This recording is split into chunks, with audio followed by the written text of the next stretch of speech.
अगर आप ईमानदारी से कंटिन्यूटी बनाए रखे हुए हैं तो एक दिन आपको सफलता मिलनी ही मिलनी है, ज़रूर मिलेगी। लोगों को शिक्षा का माहौल मिलता है घर में, और शिक्षा का माहौल घर में तब मिलता है जब लोग घर में शिक्षित हों। मेरा लोअर पीसीएस ही मेरा आईएएस अक्सर था। देखा जाता है कि हमारे समाज में बेटियां परंपरा, संस्कार और रूढ़िवादिता के चक्रव्यूह में इतना फंस जाती हैं कि अपने सपनों की डोर को वो छोड़ देती हैं। लेकिन खूबसूरत मोड़ तो तब आ जाता है जब उस डोर को माता पिता, भाई अथवा विवाह के बाद पति संभाल लेता है। हमारे साथ बैठी हैं सिमरन शुक्ला जी। इनका साक्षात्कार इस मामले में भी बहुत ख़ास है कि ये घर की बेटी हैं। हम पत्रकारिता जगत की बेटी, हमारे अयोध्या के वी शुक्ला जी एक सम्मानित पत्रकार हैं, और हम लोग उनकी कॉपी करते हैं कि उनकी खबर माना जाता है कि ये खबर आई है तो ये ऑथेंटिक होगी। उनकी बेटी है, आपका दूसरा चयन है। इसके पहले इनका UPSSC के जरिए इनका हुआ था जूनियर असिस्टेंट पे। तब मैंने निवेदन किया था कि भैया इंटरव्यू बच्ची का करना है, तो थोड़ा उसमें कहीं अरे यार अभी कुछ दिन बाद अभी उसका थोड़ा तबीयत कुछ बीच में ख़राब हो गई थी शायद। और अभी इनका चयन हुआ है लोअर PCS में। अभी कल रिजल्ट आया है बिटिया का, सहायक उद्यान निरीक्षक के पद पर इनका चयन हुआ है। तो अभी इनिशियल स्टेज है इनकी, और अभी इनको बहुत आगे जाना है।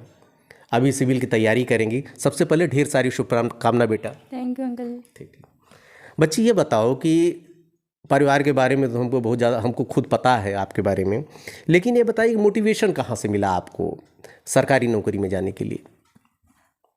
बस ये था कि हाँ कुछ करना है। जी जी जी। बस हमेशा दिमाग में था कि पापा का नाम करना है हमको, कि हाँ कुछ करना है, अपने पैर पे खड़े होना है हमको। बस ये चीज़ दिमाग में थी। अच्छा ये बताओ, पापा तुम्हारे जर्नलिस्ट हैं, जी।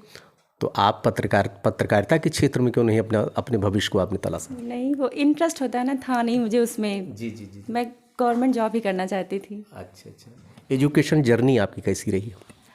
पूरी जर्नी के बारे में बताइए। एजुकेशन आपकी यात्रा कैसी रही आपकी?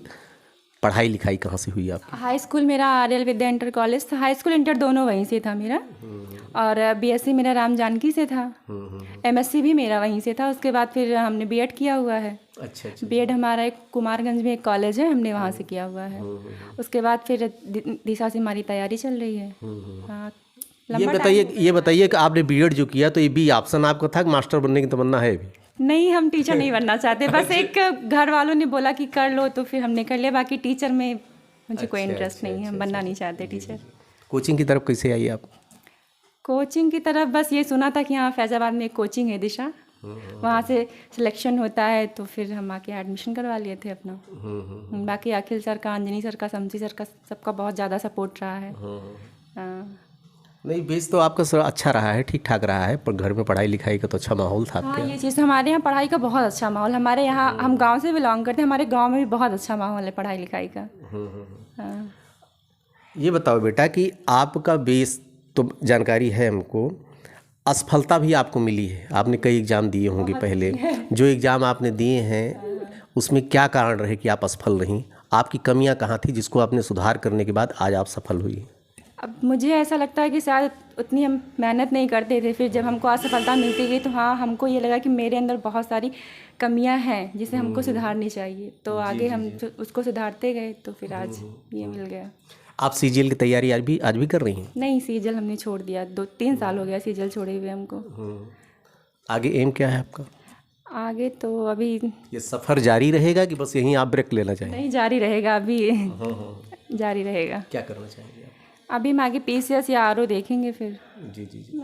अच्छा, जब PCS RO के बारे में आपने सोचा है तो आपने ऑप्शनल आपने डिसाइड कर लिया होगा? नहीं, अभी तो नहीं सोचा है। अभी नहीं सोचा ऑप्शनल के बारे में। नहीं, ऑप्शनल डिसाइड कर लीजिए ना। हाँ। कौन सा ऑप्शनल रखना चाहेंगे? अभी देखते हैं, अभी कुछ सोचा नहीं है। अच्छा ये बताइए कि इसमें प्री और मेंस दोनों था जी। 2 फेज का ये था, दोनों की आपने स्ट्रेटजी क्या अपनाई थी तैयारी की? बस दिमाग में ये था मेरे कि मुझे लोअर PCS निकालना ही निकालना है, क्योंकि सब लोग कहते हैं ना कि मैं IAS की तैयारी कर रहा हूँ, मैं PCS की तैयारी कर रहा हूँ। तो मेरे दिमाग में ये था कि जो लोग IAS, मेरे लिए मेरा लोअर PCS ही मेरा IAS था। ये मेरे दिमाग में था कि मेरा लोअर PCS ही मेरा IAS है, मुझे इसको निकालना है एट एनी कॉस्ट, चाहे जैसे निकालना है। मैंने इसके लिए बहुत ज़्यादा मेहनत की थी, जिसका रिजल्ट मुझे आज मिला है। नहीं, ये बताइए कि ग्रेजुएशन कब तक था तुम्हारा? मेरा 2019 में। 2019 में ग्रेजुएट? 16 में था, 16 में था मेरा। अच्छा बताइए कि ये पीसीएस की तैयारी करने में, लोअर पीसीएस की तैयारी करने में समय कितना लगता है? अब मान के चलिए आप 2 से 3 साल तो मान के चलते हैं, 2-3 साल। हाँ। पढ़ाई की स्ट्रेटजी क्या थी आपकी, अपनाया था? स्ट्रेटजी में पढ़ाई, अब मुझे ऐसा लगता है कि सब कुछ मेहनत ही है। अगर आप ईमानदारी से कंटिन्यूटी बनाए रखे हुए हैं तो एक दिन आपको सफलता मिलनी ही मिलनी है, ज़रूर मिलेगी। ये मेरा खुद पे भरोसा था कि अगर मैं ईमानदारी से मेहनत कर रही हूँ तो हाँ, मुझे मिलना ही मिलना है।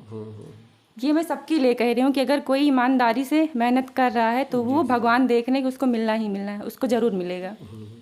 कोचिंग आपने किया तो कोचिंग की क्या इंपॉर्टेंस है आपकी लाइफ में? बहुत ज़्यादा इम्पोर्टेंस है। अखिल सर का सपोर्ट बहुत ज़्यादा रहा है। अगर बीच में थोड़ा ये होता था कि हाँ मन नहीं कर रहा है तो नहीं, अखिल सर नहीं बेटा अभी ऐसा नहीं करना है आगे।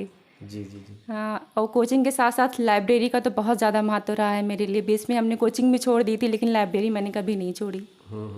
लाइब्रेरी हमेशा मैं आती थी।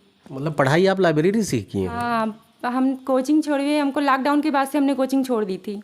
उसके बाद से मैं कंटिन्यू लाइब्रेरी ही आती हूँ। अच्छा अच्छा अच्छा। हाँ। ये बताइए कि नोट्स जो आपकी कोचिंग प्रोवाइड करती है, जो आपका सेल्फ मेड नोट्स होता है, दोनों में डिफरेंस क्या होता है? नोट्स खुद बनाना चाहिए या कोचिंग जो प्रोवाइड करती है? नहीं, कोचिंग का मेरे लिए तो अंजनी सर की नोट्स जो है बहुत ज़्यादा मेरे लिए बहुत अच्छी थी। मैं अंजनी सर की नोट्स ही पढ़ी हूँ। अंजनी सर की हिस्ट्री ज्योग्राफी दोनों बहुत अच्छे से मैंने पढ़ा हुआ है उसको। अच्छा अच्छा अच्छा। हाँ। Mock test? हाँ, मॉक टेस्ट भी लगाती थी मैं।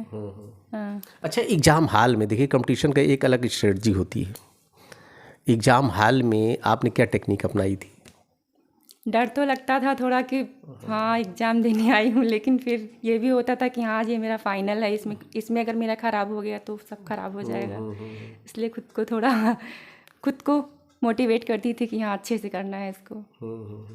इसमें इंटरव्यू तो था नहीं बेटा, क्यों लेटर? इंटरव्यू नहीं था इसमें, लोअर पीसीएस है ना, अपर पीसीएस में इंटरव्यू होता है। अच्छा अच्छा अच्छा अच्छा अच्छा। अच्छा ये बताइए कि आप किस क्षेत्र में काम करना चाहेंगे अगर आपको मौका मिला तो? जैसे अभी आप सिविल की तैयारी करने जा रही हैं, आपको क्या लगता है इस क्षेत्र में काम करने में आपको रुचि है? ऐसा तो मैंने कुछ सोचा नहीं, लेकिन हाँ जो भी हमको मिलता है या मिलेगा मैं उसमें अपना अच्छा करने की कोशिश करूँगी। नहीं, आप एक गर्ल्स हो, महिलाओं की स्थिति आज़ादी के बाद इतनी अभी बहुत सुधार नहीं हुआ, उस क्षेत्र में आप क्या करना चाहेंगे? महिलाओं के लिए मैं अच्छा ही सोचूंगी कि हाँ जैसे मैं आगे बढ़ी हूँ वैसे वो लोग भी आगे बढ़े। मैं उनको फुल सपोर्ट करूँगी, पूरा सपोर्ट। अगर हमें ऐसा लगता है कि हाँ उनको कर सके तो हम पूरा सपोर्ट करेंगे उनको। हाँ। एक मैसेज कन्वे कर दीजिए जो छात्र तैयारी कर रहे हैं।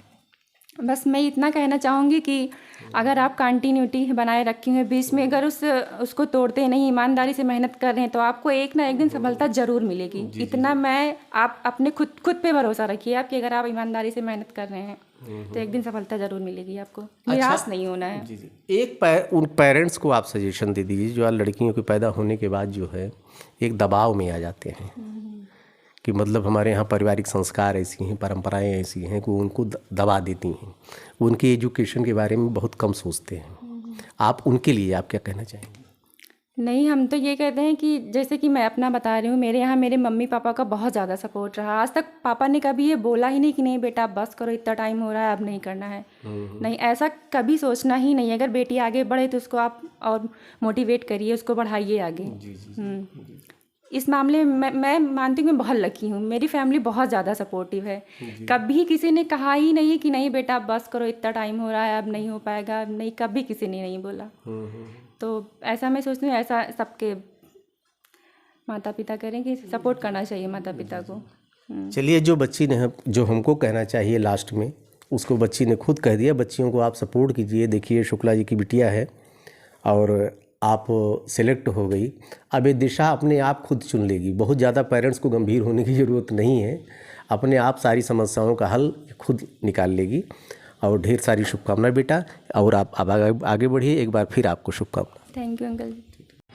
आप हैं सिमरन के पिताजी श्री के.वी. शुक्ला जी, वरिष्ठ पत्रकार अयोध्या के। सबसे पहले तो मैं बता दूं कि पत्रकार से बात करने में, वरिष्ठ पत्रकार से हम जैसे लोग खुद सहज नहीं हूं, लेकिन फिर भी आपका ऐसा व्यवहार है कि हमको सहज बना देता है। शुक्ला जी, ये बताइए कि आप आज के समय में जो आपकी लाइफ है, आप पत्रकारिता क्षेत्र से हैं, बहुत कम समय दे पाते हैं। बच्ची आपकी सफल हुई, सबसे पहले कैसा लग रहा है आपको? देखिए, ये तो बहुत ही खुशी की बात है परिवार के लिए, समाज के लिए, हमारे जो भी मिलने वाले हैं उनके लिए। और बिटिया ने आज जो है एक इतना अच्छा मुकाम हासिल किया है, तो जाहिर सी बात है कि जो उसको मुकाम मिला और जो शिक्षा उसने ग्रहण की, सबसे बड़ी बात ये होती है कि जब बच्चों को शिक्षा का माहौल मिलता है घर में, और शिक्षा का माहौल घर में तब मिलता है जब लोग घर में शिक्षित हों, उसके महत्व को समझें। बच्चे क्या कर रहे हैं, कहाँ जा रहे हैं, क्या कर रहे हैं, उनकी गतिविधियों की नज़र रखना बहुत ज़रूरी होता है कि हमारा बच्चा कहीं ऐसा नहीं कि दाएं बाएं हो रहा हो। वो तो शिक्षा के माहौल के साथ साथ जो पेरेंट्स की जिम्मेदारी होती है कि उन पर नज़र भी रखें कि हमारा बच्चा क्या कर रहा है। ऐसा भी नहीं बस एक बच्चा कहाँ जा रहा है, कहाँ क्या कर रहा है, पढ़ रहा नहीं पढ़ रहा है, पढ़ाई में कितना समय दे रहा है। पढ़ाई के साथ साथ खेल कूद भी ज़रूरी है। कभी भी बच्चों को किताबी कीड़ा नहीं बनना चाहिए। एक निश्चित समय है, पढ़ाई करे, उसका ध्यान कहीं और भी लगाए, खेले कूदे, अपने जो सहपाठी हैं उनके संग रहे, जो सहयोगी उनके संग रहे। पढ़ाई के साथ साथ कुछ और चीज़ें होती हैं उनको भी सीखना ज़रूरी है, वो जो समाज से मिलती हैं, जो हम लोगों के बैठने से मिलती है, जो एक आपस जो होता है डिस्कशन होता है, उससे बहुत कुछ मिलता है। तो जब बच्चे आपस में चाहे घर में हो, चाहे बाहर हो, कोचिंग में हो, कहीं भी हो, जब 4 बच्चे बैठेंगे तो डिस्कशन होगा, कई टॉपिक डिस्कशन होगा। तो जो टॉपिक की जानकारी हमको नहीं है वो हो जाएगी, जो हमको है वो उसको हो जाएगी। तो ये टॉपिक होता है डिस्कशन, इसके आदान प्रदान से बच्चों को बहुत ही जानकारी मिलती है। और ख़ासकर आपने सवाल किया पेरेंट्स के दबाव में, तो पेरेंट्स को कभी दबाव में आना ही नहीं चाहिए। अगर पेरेंट्स दबाव में आ गए तो जाहिर सी बात है बच्चा दबाव में आएगा, आपके घर का जो माहौल है वो बिगड़ जाएगा। अयोध्या दर्पण से बात की, इसलिए धन्यवाद आप। Thank you.